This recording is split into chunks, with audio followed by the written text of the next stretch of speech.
10월 29일 연중 제30주일 마테오가 전한 거룩한 복음입니다. 그때에 예수님께서 사두가이들의 말문을 막아버리셨다는 소식을 듣고 바리사이들이 한데에 모였다. 그들 가운데 율법교사 한 사람이 예수님을 시험하려고 물었다.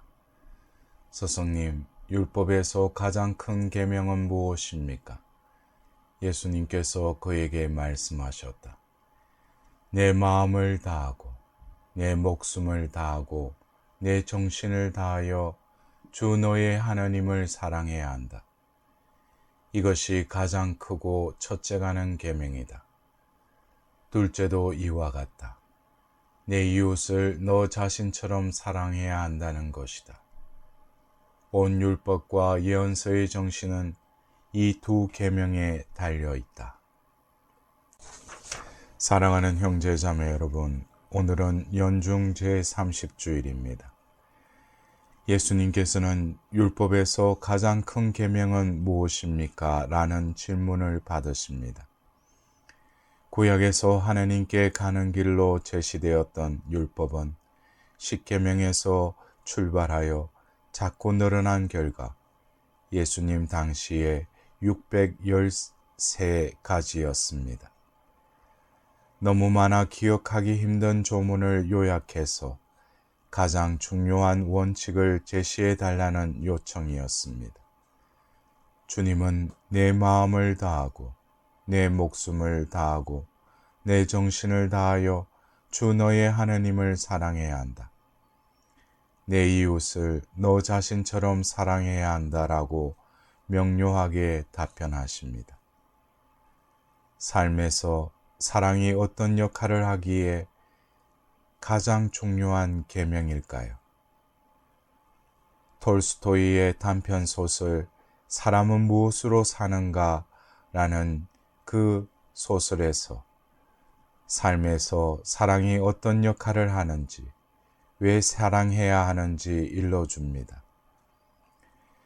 구두 수성공 세모는 아내 마트리노와 외투를 함께 입을 정도로 가난하였습니다. 세모는 얼마간의 돈에 외상값을 받아서 아내의 외투를 만들 가죽을 사기 위하여 시장에 갔습니다. 그러나 외상값을 받지 못하고 가죽도 못 구하자 홧김에 술을 마시는데 가져온 돈을 모두 탕진합니다. 술에 취해 집으로 가다가 교회에서 알몸의 젊은이 미하엘을 발견합니다. 세모는 자신에게 귀찮은 일이 생길까 염려하여 그냥 지나가다가 처근한 마음에 돌아서서 자신의 겉옷을 입히고 집으로 데리고 옵니다. 빛받아 시장 보고 올 남편을 기다리던 아내는 그렁뱅이를 데려오자 기가 막혀 바가지를 긁었지만 처근한 마음이 들어 따뜻한 음식을 차려줍니다. 거지 청년 미하엘은 처음으로 미소를 짓습니다. 이후 젊은이 미하엘은 성실하게 구두 수선을 배워 능력 있는 구두 수선공이 됩니다. 덕분에 세모는 돈을 많이 벌었습니다. 그러던 어느 날 귀족 신사가 1년을 신어도 끄떡없는 고급 구두를 주문했지만 젊은이는 구두 대신 슬리퍼를 만들었습니다. 세몬이 이를 책망하는데 곧 신사의 하인이 와서 구두가 아닌 장례용 슬리퍼를 지어달라고 합니다. 미하엘은 준비했던 슬리퍼를 전해주면서 두 번째 미소를 짓습니다. 미하엘이 세몬의 집에 온 지 6년이 지난 어느 날 고아가 된 쌍둥이 여자아이를 기르는 여인이 아이들의 구두를 맞추러 왔습니다. 아이들을 유심히 바라보던 미하엘은 세 번째로 미소 짓습니다. 그리고 미하엘은 세몬에게 떠나겠다고 말합니다. 셈은 6년 동안 미하엘이 3번 웃었는데 이유가 무엇이었는지 물었습니다. 미하엘은 이렇게 고백하였습니다. 자신은 하느님의 천사였는데 6년 전 하느님이 한 영혼을 데려오라고 명령하셔서 세상에 내려왔다. 그런데 여인이 죽으면 쌍둥이를 누가 돌보나 걱정이 되어서 하느님의 명령을 거역하고 빈손으로 하늘로 돌아갔다. 그러자 하느님은 미하엘에게 3가지 숙제를 냅니다. 첫째로 사람의 마음속에는 무엇이 있는가? 둘째로 사람에게 주어지지 않는 것은 무엇인가? 마지막으로 사람은 무엇으로 사는가? 이 3가지의 질문의 답을 세상에 내려가서 찾아오라고 명령하였습니다. 하늘에서 떨어진 미하엘은 알몸으로 차가운 길바닥에 웅크리고 있던 자신을 세몬과 마트리오노가 대접하는 것을 보고 사람의 마음 속에는 하나님의 사랑이 있음을 깨달았습니다. 기족 신사가 곧 죽을 것을 모르고 1년을 신어도 끄떡없는 구두를 주문하는 것을 보고 사람에게는 미래를 아는 능력이 주어지지 않았음을 압니다. 구두를 맞추러 온 쌍둥이는 6년 전 미하엘이 거두어야 했던 여인의 딸들이었습니다. 미하엘의 걱정과 달리 아이들은 이혼 여인이 잘 키우고 있는 것을 보고 사람은 사랑으로 산다는 사실을 깨달았다며 미하엘은 이런 말을 남기고 하늘로 돌아갑니다.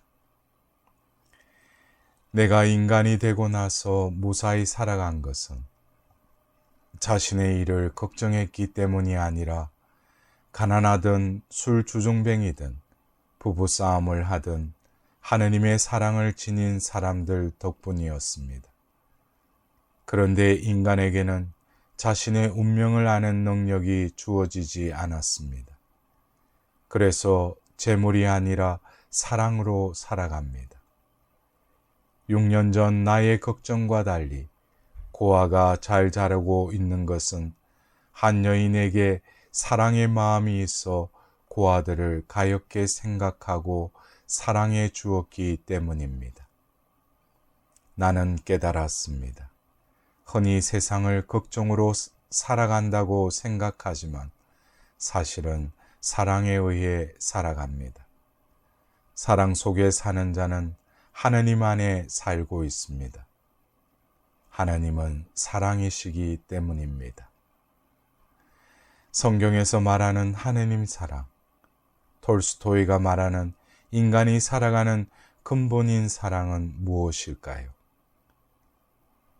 베네딕토 16세 교황님은 회칙 하느님은 사랑이십니다에서 사랑은 자기 자신에게서 나와 사랑하는 사람과 하나가 되려는 움직임이라고 가르치셨습니다. 남녀 간, 가족 간, 예술 등 여러 형태의 사랑이든 자기 자신으로부터 떠나 상대방과 하나가 되는 헌신입니다. 자기에게서 나오는 과정에서 이기적인 집착과 욕심에서 벗어나게 되고 상대방을 위한 헌신에서 사랑이신 하나님을 만나게 됩니다. 자신에게서 나와 다른 사람과 하나가 됨으로써 인생의 의미를 발견하게 하고 하느님과 하나가 됨으로써 영원한 생명을 얻기 때문에 사랑은 진정한 삶의 지혜이자 첫째가는 계명인 것입니다. 성경 전체가 이를 증언합니다. 태초부터 창세기에서 아담은 자신을 떠나 하와와 한 몸을 이룹니다. 예수 그리스도가 바로 하나님의 사랑입니다. 하나님이 자신을 떠나 사람이 되시어 인간과 하나가 되신 사건이 바로 구세사인 것입니다. 사랑하는 형제 자매 여러분, 사랑은 본질상 다른 사람들과 서로 나누어야 합니다. 사랑은 사랑을 통하여 자랍니다.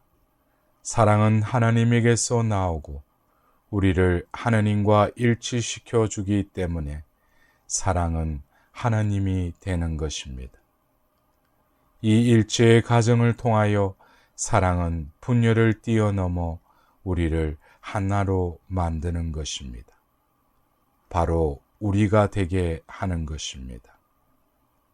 이렇게 해서 하느님께서는 마침내 모든 것 안에서 모든 것이 되십니다. 이번 한 주간도 모든 것이 이루어질 수 있는 복된 한 주간이 되시길 기원드립니다.